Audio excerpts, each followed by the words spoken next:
ഇവിടുത്തെ മെജോറിറ്റി ആൾക്കാർ സ്ത്രീകളാണ്. ഇവിടുത്തെ മെയിൻ മെജോറിറ്റി ആൾക്കാർ സ്ത്രീകളാണ്. മൈനോറിറ്റീസ് ആയിട്ടുള്ള മനുഷ്യരാണ് ട്രാൻസ് വിഭാഗത്തിൽ പെടുന്നത്. 10,000 പെണ്ണ് നിരന്നാലാണ് ഒരു 500 ട്രാൻസ് വുമൻസ് ഉണ്ടാവത്തുള്ളൂ.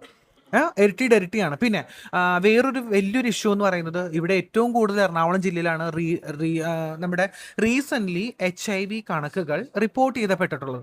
അത് സിസ്ജെൻഡേഴ്സ് ആയിട്ടുള്ള മനുഷ്യരുടെ അടുത്താണ്. ഇപ്പോഴും പറയുകയാണ്, ആണും പെണ്ണുമായിട്ടുള്ള ആൾക്കാരുടെ കയ്യിലാണ് HIV പോസിറ്റീവ് ആയിട്ടുള്ള കൊച്ചി, എറണാകുളം സിറ്റിയിൽ രേഖപ്പെടുത്തിയത്.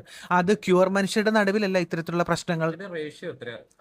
അതിന്റെ ratio government Kerala state AIDS control society board Instagram പേജും അവരുടെ ഒഫീഷ്യൽ വെബ്സൈറ്റിലും അതിന്റെ റേഷ്യോ ഇട്ടിട്ടുണ്ട്. അത് സിസ്ജെൻഡേഴ്സ് ആയിട്ടുള്ള ചെറുപ്പക്കാരായിട്ടുള്ള സിസ്ജെൻഡർ എന്ന് പറഞ്ഞാൽ പല ആൾക്കാർക്ക് മനസ്സിലാവത്തില്ല.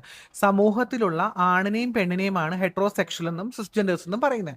ഈ പറഞ്ഞ ആൾക്കാർക്കാണ് കൂടുതൽ പോസിറ്റീവ് കേസുകൾ കേരളത്തിലെ ആരോഗ്യ മേഖല റിപ്പോർട്ട് ചെയ്യപ്പെട്ടിട്ടുള്ളത്. ക്യൂർ മനുഷ്യർക്കോ ട്രാൻസ്ജെൻഡർ വ്യക്തികൾക്കോ അല്ല. അത് പൊതുജനം കാണുന്നുണ്ടെങ്കിൽ മനസ്സിലാക്കുക. പോപ്പുലേഷനിലും അല്ലെങ്കിൽ എന്താ പറയുക, ജെൻഡർ സ്ത്രീയിലും പുരുഷനിലുമാണ് ഇവിടുത്തെ പോപ്പുലേഷൻ കൂടുന്നത്, അല്ലാതെ ക്യൂർ മനുഷ്യരിലല്ല. അത് നിങ്ങൾക്ക് എല്ലാവർക്കും മനസ്സിലാവും. അപ്പോൾ ആദ്യമേ തന്നെ നോക്കേണ്ടത് അവരെയാണ്. പക്ഷേ വിഷു എല്ലാം ഉണ്ടാകുമ്പോഴും ഇത്തരത്തിലുള്ള പ്രശ്നങ്ങൾ ഉണ്ടാവുന്നതും കമന്റിലും അല്ലെങ്കിൽ തെറിവിളി കേൾക്കുന്നതും സൈബർ ബുള്ളിങ് ഉണ്ടാവുന്നതും ഞങ്ങളിലൂടെയാണ്.